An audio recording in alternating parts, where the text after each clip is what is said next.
Hi everyone, my name's Leah and welcome to my session, which is a beginner's guide to branded content on TikTok. So I thought I'd just start by introducing myself.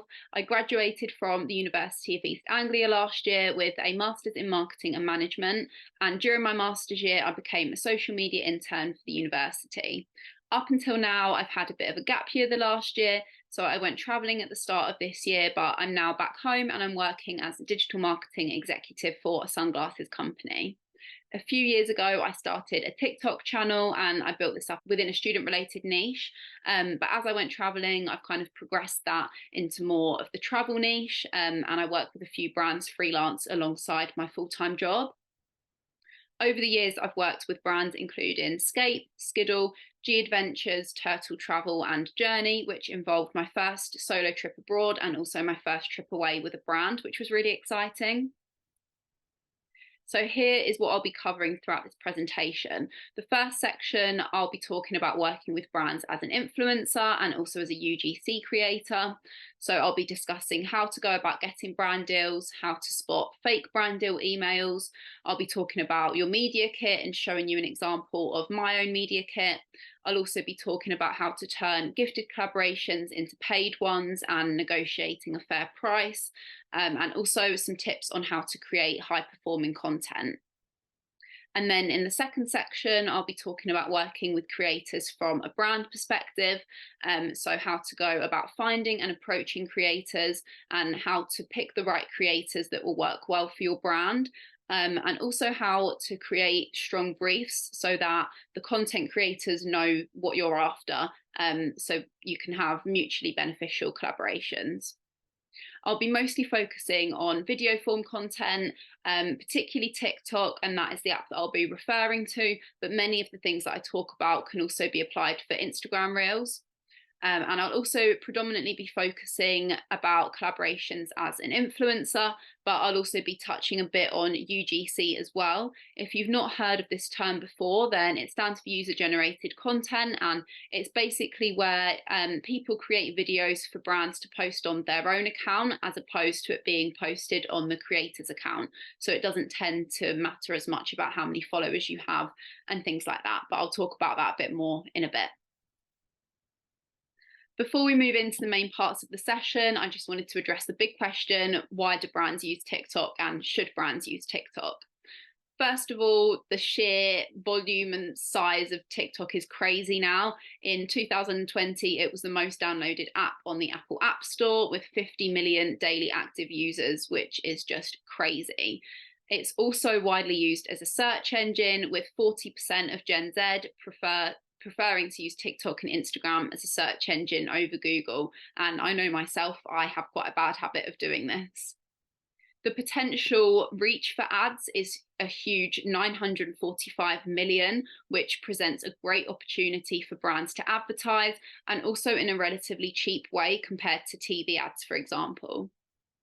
And advertising on TikTok has been proven to work. In 2022, TikTok was the top app for consumer spending, with 92% of users taking some kind of action after watching the video. So, for example, going onto the brand's website or directly making a purchase. Brands can create their own content and that can still do very well. However, what I'm going to talk about today is influencer collabs with brands, and this has actually been proven to perform better with a 26% increase in brand favorability among the platform users when TikTok ads feature creators. So now we'll move into part one of the session, working with brands as a creator. If you're completely new to working with brands, then I've just got a little breakdown of the different stages that you can expect. Some of these might differ slightly, but this is the general idea. So step one is to receive an email from a brand, or alternatively, you could reach out to the brand yourself. Once you're in conversation with them, you'll need to discuss and agree on the deliverables, the pay, the deadline for the first draft, all things like that. I would also discuss a payment date and timeline. I had a brand where I didn't receive payment for 3 months. Normally it should be 30 days after the content has been delivered. So after the incident of not being paid for a few months, I now make sure that I discuss that and clear that up before signing any contracts. Then the next step is to sign a contract. Not all brands do this, but I personally much prefer receiving one, just so everything is official in writing and you can trust that you're being paid for your work. Then it's up to you to film, edit, and send the content to the brand for review. I always send via WeTransfer because it's free and it doesn't degrade the quality. And then the brand will usually send you some feedback. It could be perfect and ready to go straight away, or they could ask you to tweak a couple of things. And then once the content has been approved, it can then be posted. And finally, you'll be paid. Some brands may require an invoice, or some will just ask for your bank details. When it comes down to it, as a small creator, there's two main ways that you can get brand deals. Brands can either reach out to you or you will reach out to them. Most creators will get their deals through a combination of the two. For larger creators, they might have an agent who handles their brand deals, but for today, I'll just focus on smaller creators without agents. So in order for brands to be able to contact you, the most important thing is to have your professional email address linked or written in your bio. I would make sure that this is a separate email address to your personal one, because if you're like me, you'll have so many emails coming through from like subscriptions and all shops and stuff like that. So just have a separate email where you can keep track and make sure that you don't miss any of your brand deals. Also having an email address in your bio makes it clear to brands that you are open for collaboration. And personally, this is my preferred method of communication, as direct messages can be so easy to miss. To start getting noticed by brands, you need to be posting consistently, and that will help you build up your portfolio and also your followers. If you're wanting to work with brands as an influencer, then follower count does kind of matter, as the more followers and engagement you have, the more money you'll be able to charge for your work. However, if you like creating content, but you don't like the idea of having a following, then you can also work with brands as a UGC creator. So if you want to work in UGC, I would still recommend having some kind of social media presence, whether that be a TikTok or an Instagram account, just so you have a platform where you can showcase your work. But it doesn't really matter how many followers you have. Without a following though, I would recommend you reaching out to brands more so than waiting for them to reach out to you. As both an influencer and a UGC creator, you can reach out to brands for collaborations. Wherever possible, I'd always try and find an email rather than contacting through social media, as again, it can just be so easy to miss, and they could have huge volumes of messages. You could also try and find the right person to contact through LinkedIn, but normally there is an email that you can find, and a marketing specific one. It's a good idea to create a template email to send to brands and then just change it slightly before you're sending it to each one. This just speeds up the process. And if you're an influencer, then it's a good idea to attach your media kit, which I will show on the next slide. As a UGC creator, you should attach a portfolio that has some examples of your work and your prices for different packages. If you're at the very start of your UGC journey and you haven't got any examples of work for different brands, then don't worry, you can so easily create content using products that you already have. So for example, if you want to work in the beauty industry, you might create a video of unboxing a new mascara or reviewing a moisturizer, for example. Once you're in contact with brands, make sure to be confident and don't undersell yourself. It's almost like writing a CV for a job application. You need to show off your skills so that the brand wants to work with you. And also make sure to respond promptly to any emails that you do receive, as sometimes there's limited spaces for campaigns and you don't want to miss out. Unfortunately, something you're very likely to come across on your content creator journey are fake brand deal emails. And it's really important to know how to spot these, because some of them can be very convincing. And I've definitely almost got caught out a few times. This could also be useful for brands so they know how not to approach an influencer. The first thing that can be a warning sign is if the brand doesn't use your name. If they just start with a generic hello there, that is the first kind of red flag, especially if it's obvious what your name is from your profile.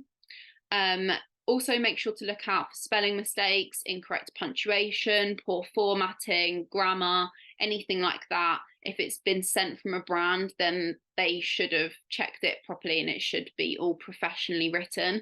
And you can usually tell the formatting's a bit inconsistent if it is from a fake account. Also look at the email address it's been sent from. Emails for collaborations won't usually be sent from a customer service address. So if it has been, then again, that's kind of a red flag. Large companies and agencies will tend to sign off with a proper signature and with the links to the brand's website.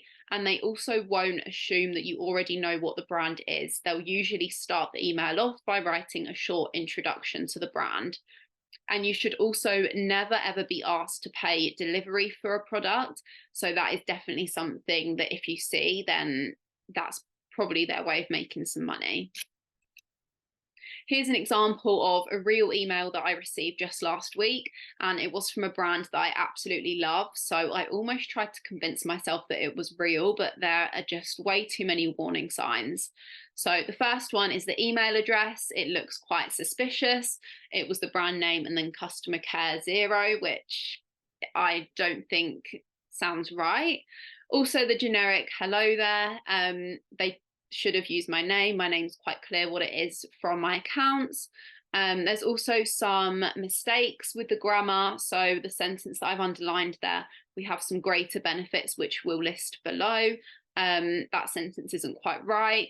And then there's also no professional sign off. So there's no links to the brand. They also haven't said what the brand is. It's a very well-known, supposedly a very well-known brand. So I do know what it is, but they shouldn't be just assuming that I know that.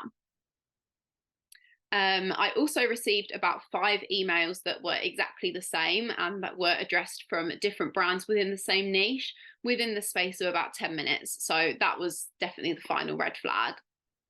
Also, if you receive any fake emails, make sure to not click on any links because they could have viruses in them. So now I'm going to go into talking about my media kit. Sometimes brands will ask for your media kit before sending a contract for a collaboration. And if you're reaching out to brands yourself, then I definitely recommend sending this to them in the initial email. The first time I heard this term, I had no idea what the brand was talking about. So if you're sat there thinking the same, then don't panic. A media kit is basically a concise document that sums up the content creators' recent analytics and their collaboration charges.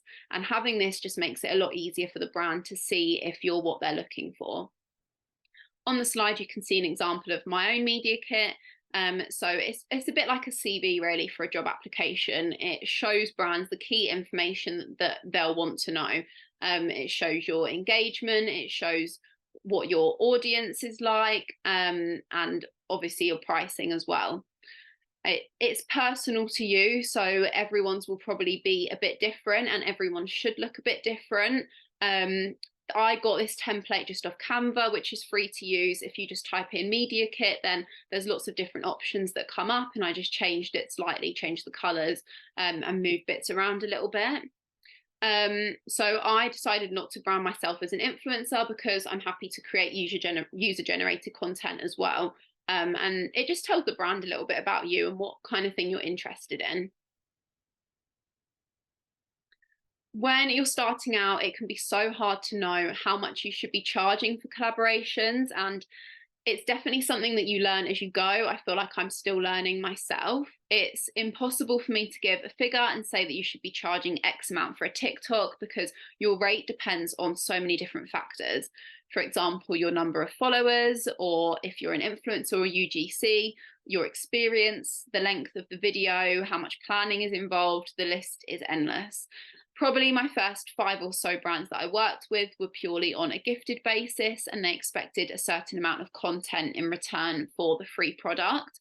I was definitely happy to do this while I was starting out. I felt like I needed the experience, and it's a really good way to start improving your skills. But I remember when another brand then reached out to me and offered me payment for the same content that I had previously been creating for free. And that was when I realized that I could actually earn money from this. Occasionally, if it's a brand that I absolutely love, then I will still create content on a gifting basis, but this is for brands where I would have purchased the product myself anyways. It can definitely feel a bit awkward when talking about money, but at the end of the day, if this is something that you're doing as a job or that you want to do as a job, then you do need to get paid. It's impossible to make a full-time income off of just receiving gifted products. So don't feel bad for trying to turn that gifted collaboration into a paid one. This is something I was very nervous about doing the first time because I didn't want to offend the brand, but you can't think about it like that when it's your business. So how to go about doing this? If you receive an email from a brand asking for a gifted collaboration, I would simply go back and just say something like, hi, and then their name. I love the look of your brand and your products, and I'd be interested in trying them. I'm not currently taking purely gifted collaborations. However, if you're able to offer some payment in return for the video, then I'd love to discuss the collaboration further. Just something quite to the point, and then they'll either come back and say that they do have some budget, or they might stick and say that they don't.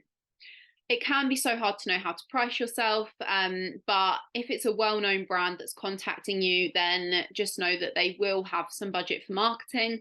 Smaller businesses might genuinely not be able to spend any money on influencer marketing at that time, which is completely understandable, and then it's up to you whether you go ahead with that or not. But if it's a brand that you love, then it could be a really good opportunity to build a longer term relationship, and maybe there'd be some opportunity for paid work in the future.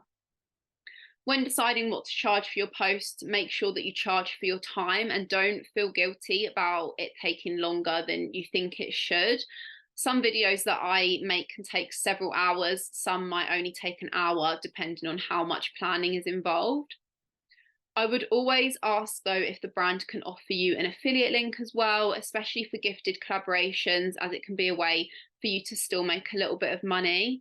An affiliate link is basically a personalized link that can be tracked by the brand, so that when users buy through your link, you'll earn a small commission. It's normally around 5 to 15%. There's no golden rule as to how to make a high performing video, but there are a few do's and don'ts that will help increase the likelihood of the video doing well. The first thing is to make sure that you're clear about what the brand wants. Some will send over a detailed brief, others will give you complete freedom, but before filming, I'd always just double check that if there's anything in particular that the brand wants to see. If that being said, if you do receive a detailed brief but you don't agree with some of it, then definitely go back to them and share your suggestions on how you think the video should be done, because at the end of the day, you know your followers better than the brand, and they want the video to do well as well. So it's also in their best interest to listen to your points. From my experience, the videos that have done the best are from the brands that give you the most freedom. For example, I did a collaboration with Skiddle last year. The clips that you can see on screen are from that video. This was still one of my favorite collaborations. They gave me freedom to create the video how I wanted. They just asked that there was a small section at the end showing how to use their app. And through doing this video, I was also able to provide value to my followers, which is the reason for the high number of favorites. Another key one is to make sure that the video is natural and in keeping with the other content you already post. If you're an influencer and you post a video that is very clearly an ad from the offset, then it's likely you'll have a high number of click off straight away. It will be obvious that the video is branded because you'll have the paid partnership toggle on. But what I mean by this is don't start the video saying, hi guys, I've got this gifted face wash and I've been loving it, like etc. That just sounds a bit forced. Instead, I would suggest to the brand if you can incorporate it more naturally. So for example, into a morning routine video. You should always try and keep in mind that the video might be watched without sound. So if there's talking, make sure you always add subtitles. And always make sure the footage is high quality. So if you're filming on a phone, make sure it's in 180 or 4K. Other tips for general filming, make sure you're filming in good lighting, preferably natural lighting. If you're filming sound, then make sure you're filming in a quiet room and keep a steady frame. So a tripod is definitely worth an investment.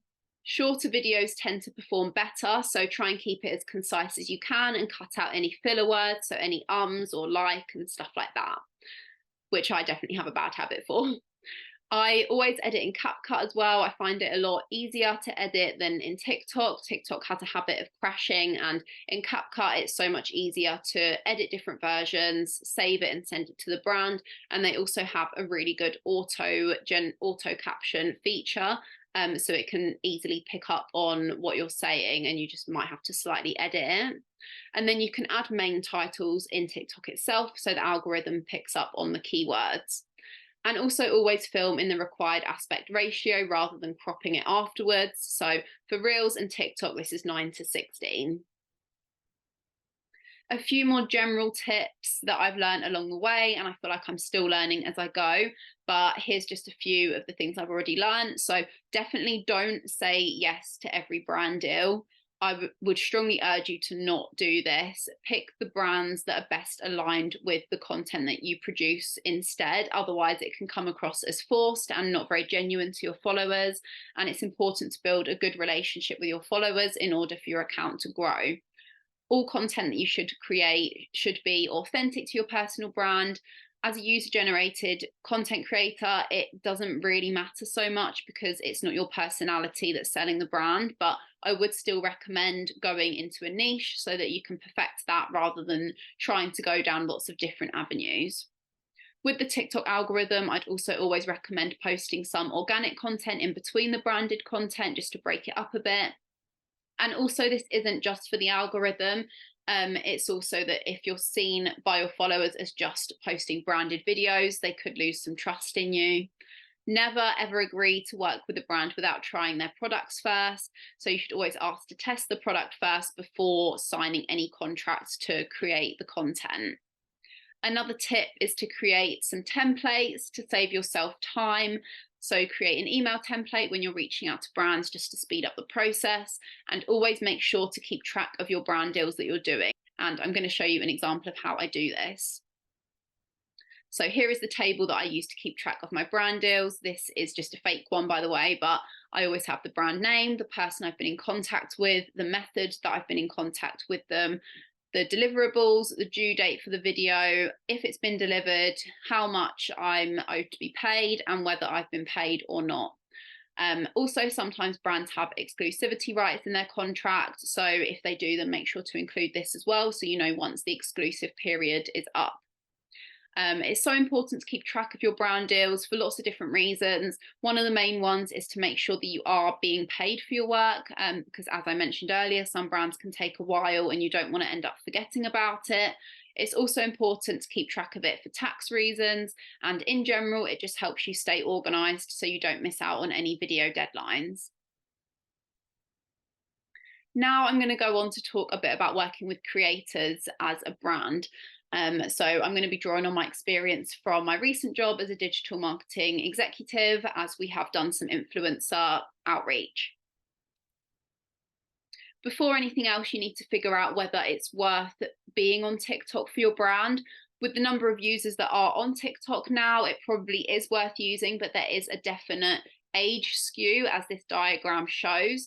So globally, only about 14% of the people that use TikTok are over 45 years old. So if that is your target audience, then possibly it might be more valuable to be on Facebook or another platform instead.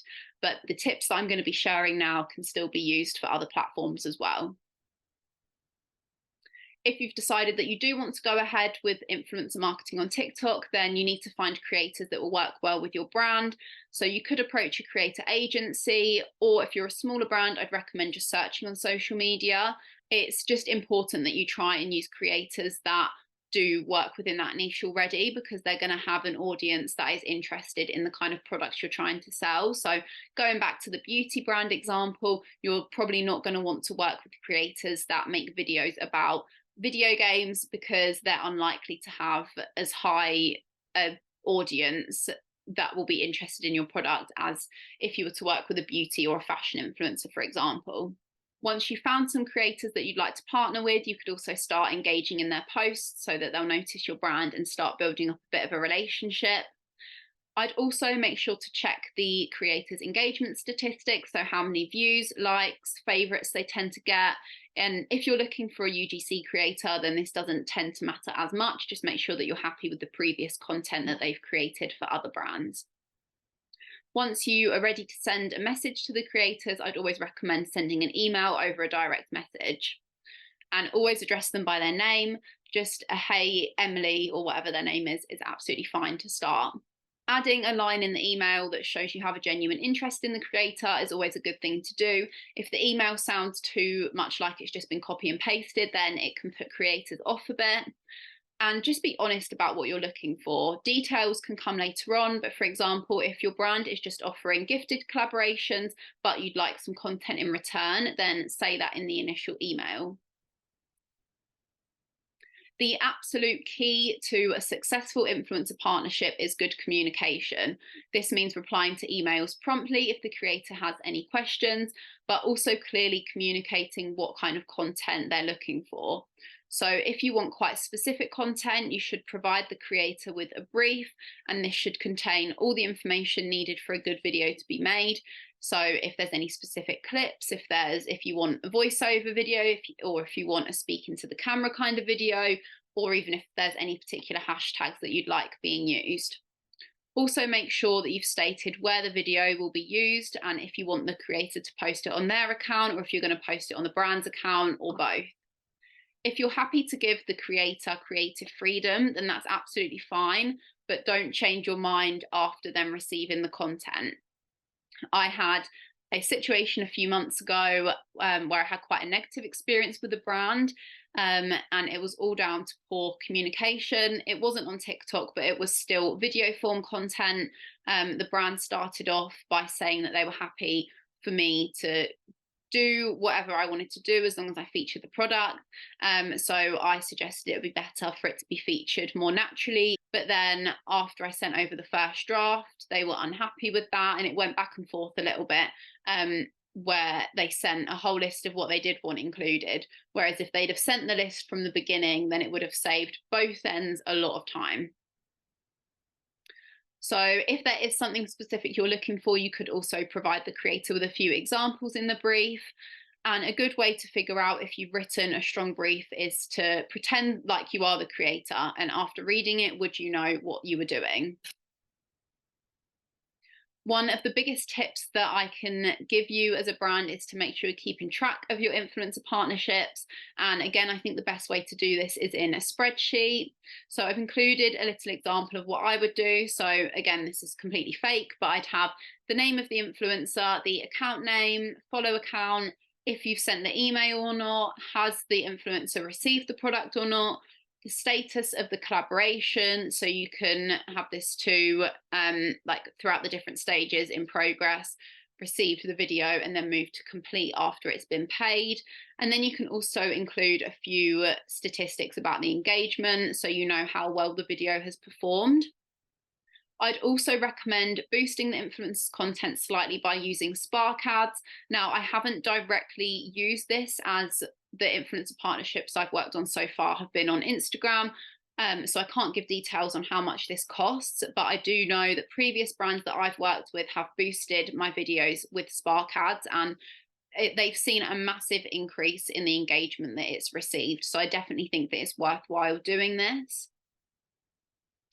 If this is something that you want to do, you just need to ask the influencer to enable their ads in their settings and generate an ad code once the video has gone live. And if the creator's done a good job, then I think it's always nice to let them know, and hopefully it can start a longer term relationship. And if you give them some feedback, then they could also provide you with some, so you know what has worked well with the collaboration. So that concludes this presentation. I hope that you've all learned some valuable information about brand deals on TikTok, and that you can take forward some of these tips into your future careers. You can find me on LinkedIn, where I occasionally talk about social media marketing, and I'm also open to doing some freelance work again as a content creator, or if you're a brand that's looking for a bit of social media support. This session has been pre-recorded, as you're watching this, I'll be away. But if there are any questions that you have, then feel free to reach out to me on LinkedIn, and I'll do my best to answer them.